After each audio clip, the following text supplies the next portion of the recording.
আজ আমি দেখাবো মাটিতে বা টবে কি করে কুমড়ো গাছ আমি লাগিয়েছি বা তার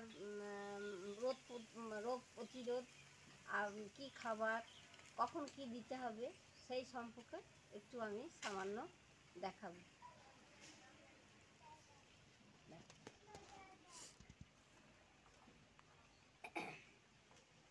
আমি প্রথমে হাইব্রিডের বীজ নার্সারি থেকে কিনে নিয়ে আসি। কিনে নিয়ে এসে সেই বীজগুলো পেঁয়াজের খোসা বা চা পাতা ভিজিয়ে যে জলটা হয় সেই জলটা দিয়ে বীজগুলো 3-4 ভিজিয়ে রাখি। 3-4 দিন পরে আমি বীজ তুলে ন্যাকড়াতে ছেঁকে একটা বস্তা চাপা দিয়ে রাখলাম। 2-3 দিন পরে দেখলাম অঙ্কুরিত হয়েছে। এইবার তার আগে মাটি তৈরি করে রেখেছিলাম। টবের মাটিতে 30 ভাগ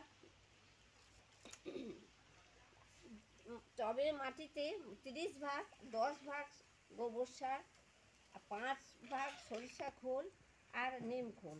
মাটিতেও গোবর সার, সর্ষে খোল আর নিম পাতা গুঁড়িয়ে শুকিয়ে গুঁড়ো করে নিম খোলের মতন বানিয়ে এইভাবে আমি গাছটা মাটিগুলো তৈরি করেছি। এইভাবে সেই অঙ্কুরিত বীজ সেই বসিয়ে ভালো করে কোদাল দিয়ে কুপিয়ে সেই অঙ্কুরিতে ছোলা কুমড়োর বীজ আমি বসিয়ে দিই। এইবার বসিয়ে দেওয়ার পর আমি নিয়মিত অল্প অল্প জল দিই। অল্প অল্প জল দিয়ে তখন তো সার মাটি কমই খায়, অল্প বয়সে যেমন বাচ্চাদের কম খাবার, তার বাচ্চা তখন সেই জন্য কম খাবার দিয়ে আমি আস্তে আস্তে যেই বড়তে হলো 10টা পাতা হলো যখন, তখন আমি এই ডগাগুলো কেটে দিই।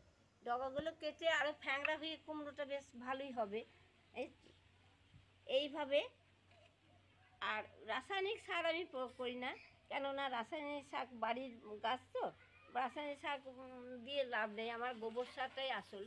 গোবর সার খোল ভিজিয়ে 4-5 দিন পচিয়ে সেই খোলের জল এইভাবে দিই। আর ঘরে বানানো রোগ প্রতিরোধ হচ্ছে ঘরে বানানো কর্পূর, হলুদ জল, নিম পাতা ফুটিয়ে যেই জলটা হয় সেই জলটা আমি দিই। এখনও রোগ পোকা লাগেনি কিন্তু তৈরি আছে। আর যদি আমাদের মাঠেতে কুমড়ো লাগায় সেখানে ওস্তাদ বলে একটা তেল সেটা দেয় মাঠের কুমড়ো। আর বাড়ির কুমড়ো তো সেহেতু আমি ইয়ে করি না। এই যে আমার কুমড়ো দেখাচ্ছি, এই একটা কুমড়ো। আর আর একটা কুমড়ো কোথায় গেল? এই যে একটা কুমড়ো দেখুন, এমন কিছু বড় হয়নি।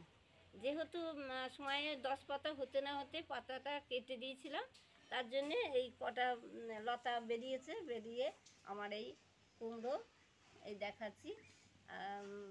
এইভাবেই আমি কুমড়ো গাছ তৈরি করেছি, সেটা সবার কাছে তুলে ধরলাম। নমস্কার। দেখাবো টবে কুমড়ো গাছ।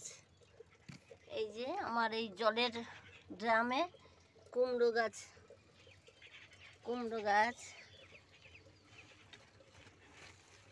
এই যে টবে কুমড়ো গাছ।